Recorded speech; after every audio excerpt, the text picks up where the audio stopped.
रत होकर देखा। फूले, शाहू, पेरियार, ललई, अंबेडकर, मान्यवर कांशीराम साहब, उनके बाद तमाम बहुजन समाज के नेताओं ने आंदोलन किए और उनका कारवां निरंतर चल भी रहा है। लेकिन जब आज हम एक बड़ी चूक देखते हैं, वो चूक ये है कि आज दिल्ली के अंदर कितना बड़ा प्रकरण हुआ। भाई तमाम लोग एनालाइज करके देखो कि पूरी दिल्ली के अंदर देश भर से लोग आए। जैसे यहाँ भी बिहार से लोग हैं, मध्य प्रदेश से लोग हैं, छत्तीसगढ़ से लोग हैं, तेलंगाना से लोग हैं, फिर उत्तर प्रदेश के तमाम और जनपदों से लोग यहाँ इकट्ठे हुए हैं। लेकिन दिल्ली के अंदर एक ताकत इकट्ठी नहीं होने दी गई। ये भी हमारी एक बड़ी जीत है कि आज जो चिंगारी दिल्ली यूनिवर्सिटी के 8 फैकल्टी गेट नंबर 4 से उठी, वो चिंगारी इस नरेला थाने में है, वो चिंगारी किसी और थाने में है, वो चिंगारी पूरी दिल्ली के अंदर है। और अमित शाह जी की पुलिस का दिमाग खराब हो चुका है कि इतने सारे लोगों को कहाँ रखा जाए। और ये भी हमारे अपने लोग हैं, भाई हैं, ये भी नौकरी कर रहे हैं, ये अपने आकाओं का हुक्म मान रहे हैं। और मैं यहाँ पे आपको एक बड़ी बात कहना चाहता हूँ कि अगर ये हाल हो रहा है ना भाई, तो ये हाल हमारे समाज के पॉलिटिकल लीडर्स की वजह से हो रहा है। क्योंकि हमारे समाज के पॉलिटिकल लीडर्स अब भी गूंगे बहरे बने हुए अपनी कोठियों में, अपने महलों में, अपने काफिलों में मस्त हैं। ये समाज आज दुख हो रहा है, तकलीफ हो रही है कि आज वाकई ये समाज अनाथ हो चुका है, क्योंकि इस समाज का कोई भी रहनुमा नजर नहीं आ रहा है। इतना बड़ा प्रकरण हो गया, किसी एक नेता का एक ट्वीट नहीं आया। भाई सड़क पे आना तो छोड़ दीजिए, एक ट्वीट तक नहीं कर रहे नेता। और 2024 का इलेक्शन बहुत नजदीक है, उसके बाद हमारा क्या हश्र होगा? क्या हमारी जान की गारंटी देने वाला कोई है? आज हमने देखा, ये बड़ी विडंबना की बात है कि थानों के ऊपर एक अलग किसी धर्म के झंडे लगे हुए थे। ये भारत धर्मनिरपेक्ष रह गया है क्या? क्या भारत के संविधान के अंदर जो धर्मनिरपेक्षता है, जिसके ये मायने हैं कि सरकारी क्वार्टर के अंदर किसी भी एक धर्म, किसी भी एक जाति, किसी भी एक संप्रदाय का ना कोई झंडा होगा और ना वो कोई नारा होगा। लेकिन आज सवाल यही है कि बाबा साहब ने मेहनत करके और बहुजन महापुरुषों ने मेहनत करके हम लोगों को अधिकार दिए हैं, बहुजन समाज को। आज बहुजन समाज बचा पाएगा अधिकार की? देखिए, ये बड़ा सवाल है। बहुजन समाज तो अधिकारों को बचाने के लिए सड़क पे है भाई। जो लोग ये कहते हैं कि समाज जाग जाए, समाज जाग जाए, समाज जाग जाए, समाज को कितना जगाओगे? समाज तो जाग चुका है। जमीनी स्तर पे डॉक्टर अंबेडकर की मूवमेंट को घर घर में बच्चा बच्चा जान चुका है। अगर समाज के अंदर समाज के अंदर अगर विभाजन है तो हमारे नेताओं की वजह से है।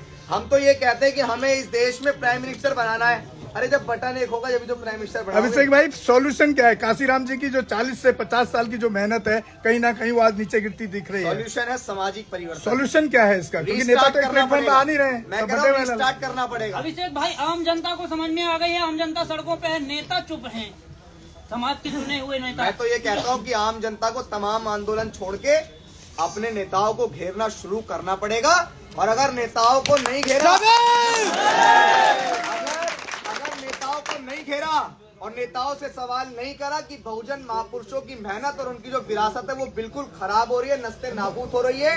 दुश्मन अंबेडकर मूवमेंट को खाने को तैयार बैठा है। अगर आप लोग अब भी अपने घर से बाहर नहीं निकले तो हमें ऐसे नेता की जरूरत नहीं है। अभिषेक भाई, एक और सवाल है कि बड़ी बड़ी क्रांतियां हुई हैं, वर्तमान समय में जो परिस्थिति है ऐसी दिख रही है, क्या लगता है कि नीली क्रांति और भगवा क्रांति दोनों साथ में नहीं दिख रही हैं? देखो, मान्यवर कांशीराम साहब ने एक बात कही थी कि आने वाला समय जो है, अभी फिलहाल हिंदू मुस्लिम चल रहा, आने वाला जो समय रहेगा वो रहेगा अम्बेडकरवाद और मनुवाद। और आज आप देख सकते हैं कि तमाम लोगों को इन्होंने डरा धमका के इनके मुंह बंद कर दिए। लेकिन एक विचारधारा है, जो विचारधारा न कभी डरी है, जो विचारधारा न कभी पीछे हटी है, जो विचारधारा स्थापित जरूर होगी। मैं हमेशा कहता हूं कि राह के दरिया का किनारा भी कभी आएगा, वक्त आपका। अभिषेक भाई, आगे की रणनीति क्या होगी? अब खासतौर से रितु के साथ जो अन्याय हुआ है, जस्टिस हो रहा है, इसको क्योंकि बहुत बार कर चुके हैं लेकिन कुछ रिजल्ट पॉजिटिव नहीं दिख रहा है, तो क्या रणनीति होगी? अब आपको मैं एक किस्सा याद दिलाता हूँ, पीछे का इतिहास। आप भीमा कोरे गांव के इतिहास को तमाम लोग जानते हैं। जब हमारे लोगों के गले में हांडी और पीछे झाड़ू हुआ करती थी, और जब सब्र का बांध बिल्कुल टूट गया तो एक चीज रह गई थी। मैं क्या कहूँ, इशारों में तमाम लोगों को समझ आएगा कि हमारा इतिहास क्या है। 500 मारो नहीं। जब भारत का संविधान, जो भारत का संविधान हमें आजादी देता है, जो भारत का संविधान हमें फ्रीडम ऑफ स्पीच की आजादी देता है, जिस भारत के संविधान की वजह से हमारे समाज के लोग IAS, IPS, PCS, जज, डॉक्टर, बैरिस्टर, कलेक्टर बन पा रहे हैं, जिस संविधान की वजह से आज हम लोग DM, SDM, CM, PM की कुर्सी तक पहुंचने के दावेदार बन चुके हैं। अगर वो संविधान ही नहीं बचेगा तो उस संविधान को बचाने के लिए तलवार भी उठानी पड़ेगी, तो नहीं चूक करेंगे। जय जय जय जय जय भीम।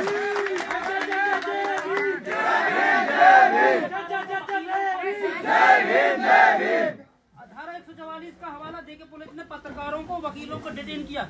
वही गेट नंबर 4 की दीवार के पीछे महिलाओं तक शाखा लगती है, नारेबाजी होती है। उस कैंपस के लिए यार, धारा 144 नहीं है। आज फिलहाल मैं मनुवाद पे, RSS पे, भारतीय जनता पार्टी पे कितना बोलूं यार। उन लोगों को बोल बोल के प्रचार क्यों करें हम लोग? अपने नेताओं के खिलाफ बोलो। एक बात कह रहा हूं, अपने नेताओं के खिलाफ बोलो। एक आंदोलन चलाओ, नेताओं को एकजुट करने का आंदोलन। दूसरे किसी आंदोलन की आपको आवश्यकता नहीं पड़ेगी। आपके नेता जिस दिन एक हो गए ना, वो बोलते ना 85% जाग गया तो 15% अभिषेक भाई इस बात से कितना सहमत हैं? काशीराम साहब कहा करते थे कि बैलेट के साथ साथ हमें बुलेट की भी जरूरत है।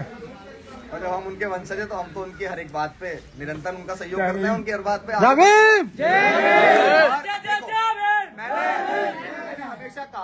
मैंने हमेशा कहा इस देश में हमारी संख्या ज्यादा है भाई। कॉन्स्टिट्यूशन और लोगों ने पढ़ा है, लेकिन वो भारत का संविधान हमारे बाप डॉक्टर अंबेडकर ने लिखा है। अगर उस संविधान को हम फॉलो नहीं करेंगे तो दूसरा कैसे करेगा?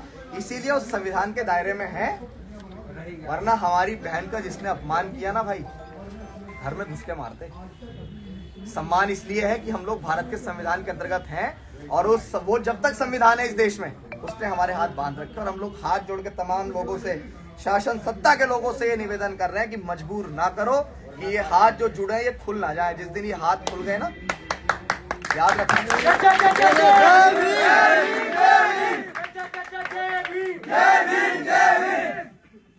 धन्यवाद। आप तमाम लोगों को, अभी महिलाओं को रिलीज करा भाई, हमारे तो आदेश नहीं है। धारा 144 लगा के गाड़ी के अंदर बैठ के तो कोई धारा 144 नहीं होती, लेकिन हमें तो गाड़ी के अंदर हम बैठे हुए थे तब भी धारा 144 का हवाला देखा। अरे अभिषेक भाई मैं तो अकेला जा रहा था वहाँ से, सिंगल हो। इन्होंने एड्रेस पूछा था, गेट नंबर 4 का पता कर दी थी, मेरे को भी बोले गाड़ी जाएगी।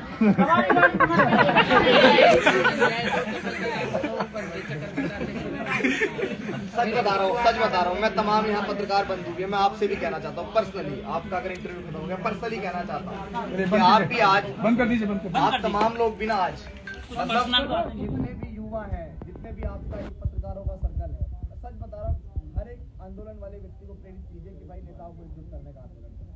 अगर ना मानना भाई आप ये देख लो, कितने दुख की ये कितने दुख की बात और कितने दर्द की बात है कि हमारे महापुरुष कितने मुश्किल से इस कारवां को लेके आए थे, और आज बीती 22 तारीख को मनुवाद को हमारी छाती पे स्थापित कर दिया गया। हमें पता है कि हमारा कलेजा कितना फटता है, क्योंकि हम लोग इस भारत को सेक्युलर चाहते थे, धर्मनिरपेक्ष चाहते थे, पंथ लेकिन धर्मनिरपेक्ष कर दिया ना भाई। दुख और तकलीफ वैसे ही 6 दिसंबर को जो हम बाबा साहब का अनुमान करते थे, वो भी बिल्कुल इस्तेमाल किया गया ताकि हमारे बाबा साहब के त्याग को धीरे धीरे खत्म किया जाए। और इनकी नौजवानों के कंधों पे एक अलग बागडोर है। देखो तुम जितने यहाँ खड़े हो ना, समाज का भविष्य हो। मैं आपसे भी एक बात कहता हूँ, नेता बनने बहुत लोग आते हैं, एजुकेशन, शिक्षा की मोर पावर है। अगर आपने एजुकेशन को नहीं हासिल, अभिषेक इतनी बातें बोलता कैसे बोलता है? बिना पढ़ाई के बोल देगा क्या? हमने ज्योतिबा फूले के द्वारा लिखी गई गुलामगिरी को पढ़ा है आप? क्या मान्यवर कांशीराम साहब जैसा 21वीं सदी का सबसे बड़ा महानायक जैसा लीडर हमें मिला? एक पुस्तक थी एनिहिलेशन ऑफ कास्ट, जाति का बीजनाश। क्या हमने उस पुस्तक को पढ़ा? और हम बात करते हैं कास्टिज्म को खत्म करने की, हम बात करते हैं डॉक्टर अंबेडकर की विरासत को बढ़ाने की। क्या एक भी पुस्तक हम लोग पढ़ते हैं? सच बता रहा हूँ, हम लोग अभी ग्लैमर में जी रहे हैं भाई। अभिषेक 4 काफिले से आ रहे हैं, चंद्रशेखर जी 10 गाड़ी से आ रहे हैं, फलाना इतनी गाड़ी से आ रहे हैं कि बस चलो चल पड़ो। नहीं, तार्किक बनना पड़ेगा यार। तमाम लोग, जिन लोगों से आप विरोध की राजनीति कर रहे हैं, वो लोग बहुत आपसे बहुत आगे का सोचते हैं। अगर आपको अंबेडकरवाद की विचारधारा को स्थापित करना है तो पहले अंबेडकरवाद को अपने अंदर लाना पड़ेगा, अपने अंदर एजुकेशन को लाना पड़ेगा। शिक्षा एक ऐसा हथियार है जो हथियार आपको कभी नहीं हरा सकती।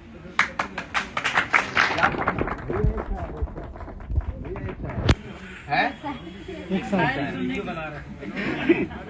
तमन्नाओं में तमन्ना भी एक और बाकी है, तमन्नाओं में तमन्ना भी एक और बाकी है। चलो बनाओ वीडियो। तमन्नाओं में तमन्ना भी एक और बाकी है।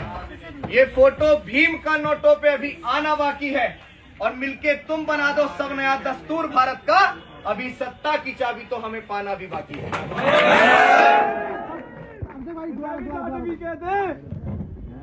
भाई जी ठीक है, धन्यवाद। फोटो वोटो सब बाहर लेंगे, अभी आराम से खड़े रहो। मैं भी आपकी तरह यहाँ पे अभी फिलहाल एक और हमारी महिलाओं को